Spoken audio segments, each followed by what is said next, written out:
माहिर कानून एडवोकेट राजा खालिद साहब ने हमें ज्वाइन किया। राजा साहब, बहुत शुक्रिया सर वक्त देने के लिए। ये बता दीजिएगा कि फ़ौजी अदालतों की जानिब से ये सज़ाएं सुनाई गई हैं, इनकी इम्पोर्टेंस, इनकी पोजीशन क्या है, फिर आगे अपील का जो राइट है इन मुजरिमों के पास, उसके हवाले से थोड़ा सा बताइएगा। फिर जेलों में इनको मुंतकिल किया जाएगा, सिविल जेलों में, यानी कि सज़ाओं की इम्प्लीमेंटेशन का जो प्रोसेस है इसको थोड़ा सा डिफाइन कर दीजिएगा। पहले तो मैं आपके आखिरी सवाल को जवाब दे दूं कि जो सजा सुनाई जाती है तो फिर इनको सिविल प्रिजन्स में शिफ्ट किया जाता है। वहां पे जो रिमेनिंग सेंटेंस है वो सर्व करते हैं। जो इससे पहले इनकी डिटेंशन थी वो इसमें इंक्लूड होती है और जो रिमेनिंग है वो जाके सर्व करेंगे। दूसरी बात ये है कि अपील की हद तक अगर बात की जाए तो मिलिट्री कोर्ट ऑफ अपील में इन्हें अपील का हक हासिल है। ये जो FGCM है ये इनका ट्रायल कोर्ट था या जो भी इनका फील्ड कोर्ट मार्शल या जो भी कोर्ट थी, इसके खिलाफ अपील का हक होता है मिलिट्री कोर्ट ऑफ अपील में। और उस फैसले के खिलाफ अगर चाहें तो वो हाई कोर्ट में जा सकते हैं रिट जुरिस्डिक्शन में under article 199 of the constitution of Pakistan. लेकिन वो बड़ी लिमिटेड ग्राउंड्स होती हैं, उसमें मेलाफेडी होती है और कोरम नॉन जुडिस और विदाउट जुरिस्डिक्शन, ये 3 ग्राउंड्स पे, यानी वहाँ पे केस के मेरिट्स को डिस्कस नहीं किया जाता। अगर प्रोसीजरल कोई डिफेक्ट है उसे डिस्कस किया जाता है। तो केस की जो एविडेंस है वहाँ पे उसकी इवैल्यूएशन नहीं होती, वो डिस्कस नहीं होती। अगर कोई टेक्निकल एरर है, ओमिशन है, लीगल डिफेक्ट है या फला है तो उसकी बुनियाद पे वो वहाँ पे वो कोर्ट देख सकती है। ये लिमिटेड ग्राउंड्स हैं up to the supreme court of Pakistan.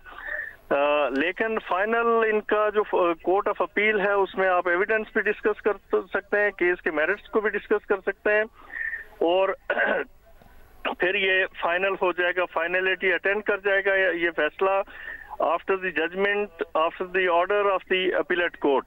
बाकी जो बात रह गई इनका जो ट्रायल के हवाले से, वो मिलिट्री कोर्ट में भी वही राइट्स दिए जाते हैं मुलजम को जो एक आम सिविल। अच्छा राजा साहब, ट्रायल से पहले ये जो अपील का जो आपने डिटेल्स बताई हैं, थोड़ा सा इसको अगर सिंपल करके ज़रा सा समझने में आसानी हो तो क्या ये कहा जा सकता है कि जो अपील है ये कोई स्ट्रॉन्ग अपील हो सकती है, कोई फ़र्क पड़ सकता है, या फिर ये कमज़ोर किस्म की अपील होगी अगर की जाएगी?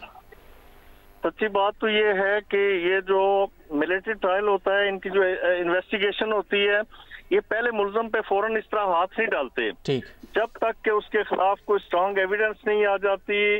उसकी रैकी करते हैं, उन्हें अपने रडार पे रखते हैं, पूरी स्क्रूटनी करके वो जब समझते हैं कि इसने ऐसा ऑफेंस कमिट किया जिसके लिए sufficient evidence is available on the record, तो फिर वो एविडेंस कलेक्ट करने के बाद उसका बाज़ाब्ता उसे अरेस्ट करेंगे या उसकी गिरफ्तारी डालेंगे, फिर उसका जाके उसे चार्जशीट करते हैं। और अपना मेरा नहीं ख्याल के अपील में कोई खास फर्क पड़ सकेगा। कम ही हुआ है, बहुत कम हुआ कि मिलिट्री कोर्ट ऑफ अपील ने हाँ कोई ग्लेरिंग मिस्टेक हो, ग्लेरिंग एरर हो on the surface of the record या एविडेंस को बिल्कुल कहीं डिस्कार्ड कर दिया गया हो, उसे मिस रीड किया गया और इंतहा दर्जे तक उसे नॉन रीड किया गया, मिसकंस्ट्रू किया गया, इन हालात में फिर वो जो मिलिट्री कोर्ट ऑफ अपील है किसी फैसले को रिवर्स कर सकती है।